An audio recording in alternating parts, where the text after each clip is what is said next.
Welcome to InsidePTI, weekly videos designed to get you the trial results you want, agronomy explanations you need, and insights that will set you up for a successful season. Today we're going to talk about why it's important to close the furrow. Does the planter you're using today do a good job closing the furrow on your farm? You know, closing the furrow is a very difficult thing to do on corn planters today. We've improved planters so much over the years.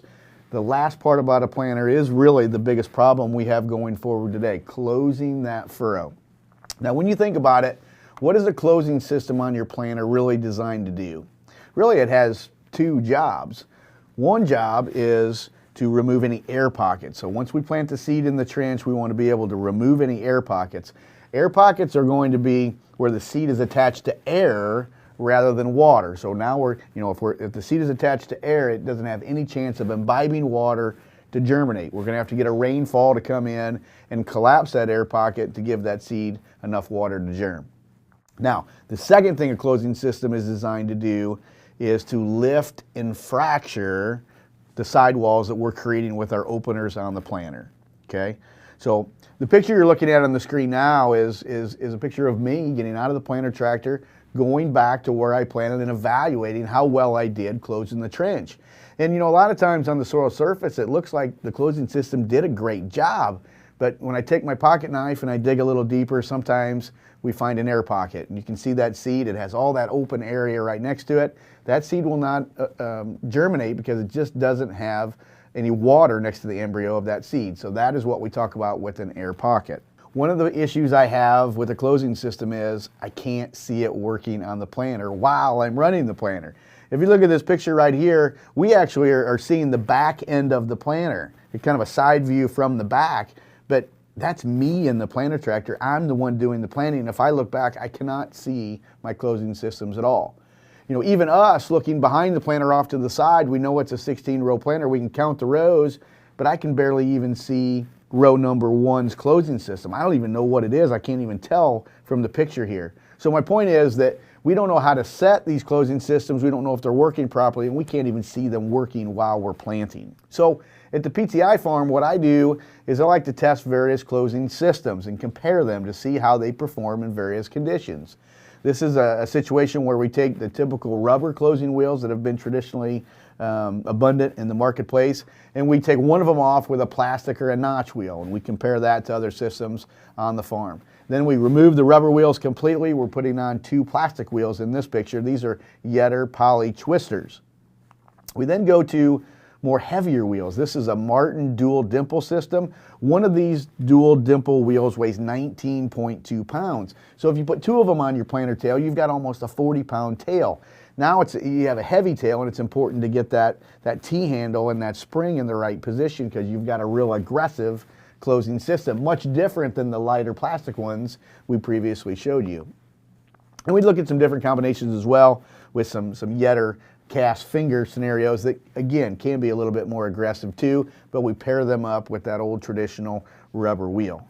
One important thing to note too is with closing systems is I really don't know how to set the T-handle of my closing system. In this scenario, the T-handle is connected to a spring, and that spring's giving me the tension to put that closing system down in the ground. And remember to do those two things, lifting and fracturing the sidewalls and blowing the air pocket out.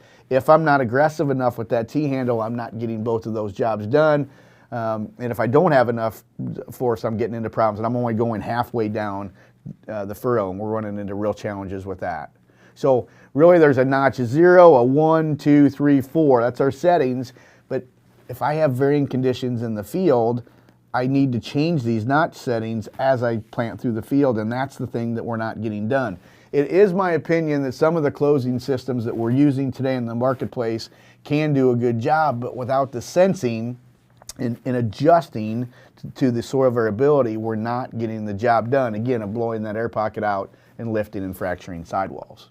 So in 2018, we did a study at the PTI farm where we varied the T-handle, the tension, okay, on our closing system. We went too light to too heavy, and what we found is over a 26 bushel yield difference from getting it right to getting it totally wrong. And those, in my opinion, are invisible yields that we're losing. We don't even know this is happening because we don't know how to set our closing systems today. You take that yield loss times the price of corn. This was an 18, $3.50 a bushel.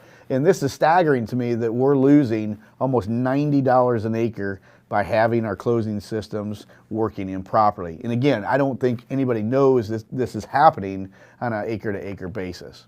I go around doing agronomy meetings and I ask growers, do you have soil variability on your farm? This is the results of one meeting I did in northern Illinois, a group of about 100 growers. And these growers all agreed that yes, we have soil variability. And so I said, okay, you've got soil variability. Are you changing the T-handle on your closing system to address the soil variability that you just told me you had? And 89% of growers said, no, we're not changing our T-handle. We're not changing the tension or the pressure on the closing system. 11% said they were, but I think they meant it jokingly that they should be doing it, but they probably all agree that they're not doing it enough. So there's no sensing, there's no measuring with our closing systems today. That's where we want to go with our closing system in the future. What we're doing now at the PTI farm is we're looking at sensing of the furrow, knowing exactly how much pressure, how much weight I need to put on my closing system to do those two things a closing system is designed to do. Remember, lift and fracture the sidewall and push that air pocket out. So we come in with our 2020 console in the cab, and in real time, we're measuring to see if we're actually closing the trench, closing the furrow. We're doing it with a product called Furrow Force, a two-stage system that again will blow that air pocket out and lift and fracture the sidewalls. Here's a video of how this works. Now, most closing systems can't do both lifting and fracturing of the sidewall and blowing the air pocket out. So we have a two-stage system to address each one. The first stage will lift and fracture that sidewall that we created with our openers. The more moisture we plant in, the more soil density we're going to have. But we'll lift and fracture with the first stage. The small wheel on the back will be our second stage, and that's where we push the air pocket out.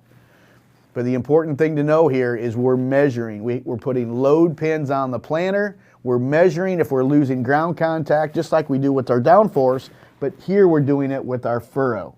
And we're changing the amount of force as we go through the field to make sure we're closing the trench properly. Today's InsidePTI agronomy tip of the day is making sure we do two things the closing system is supposed to do correctly: lifting and fracturing the sidewall and removing the air pocket to give us the best chance at uniform emergence. Well, that's all the time we have for today.